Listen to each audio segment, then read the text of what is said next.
دوای پەروەردەکانی سنووری پارێزگای سلێمانی 21 فەرمانگەی دادنووس لەو سنوورە هەمووان پێکەوە بایکۆتی داوامیان کرد و مامەڵەکانی هاوڵاتیانیان بەڕێنە کرد.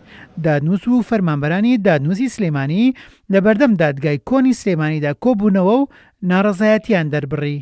چارەسەری سیستەمی پاشەکەوتی موچەی فەرمانبەران بکرێت بەوەی کە نەمێنێ و لا ببرێت یان ڕێژەکە کەم بکرێتەوە هاوشێوەی ئەنجومەنی دادوەری و داواکاری گشتی بە ڕێژەیەک لە نێوان لە سادا دەست پێ بکات تا ڕێژەی لە ساسی.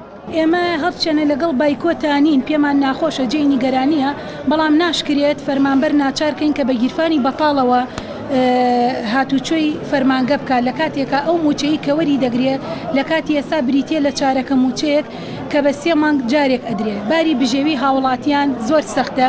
لە کەلار کە دوو فەرمانگەی دادنووسی تێدایە لەگەڵ فەرمانگەی دادنووسی ڕانیە و فەرمانگەی دادنووسی هەڵەبجە بێبەش نەبوون لەو بایکۆتە و ئەوانیش دەستیان لە کار هەڵگرت و مامەڵەی هاوڵاتیانیان بەڕێنە کرد. باسییان لەوە کرد کە فەرمانگەکانی دادنووس لە هەرێمی کوردستاندا سەرچاوەیەکی دارایی باشە بۆ حکومەت، بەڵام حکومەت مافی ئەوان نادات. هەر بۆیە داواکارن حکومەت بە تەنگ داواکارەکانیانەوە بێت. وماوەی 2 ڕۆژ ڕازم ئەمڕۆ یەکەم ڕۆژ و ڕۆژێکی پێشووتریش داوامیان نەکردووە.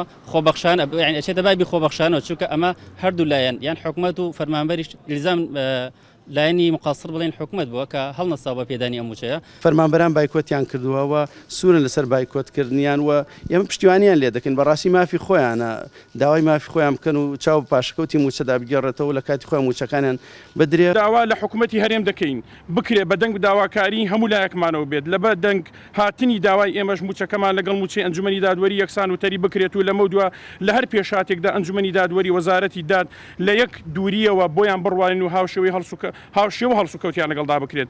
دادنووس و فەرمانبەرانی دادنووسی 21 فەرمانگە داواکار بوون موچەکانیان وەک داواکاری گشتی لێ بکرێت.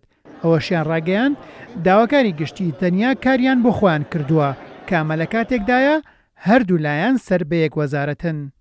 هێمن قادر، کورسات نیوز.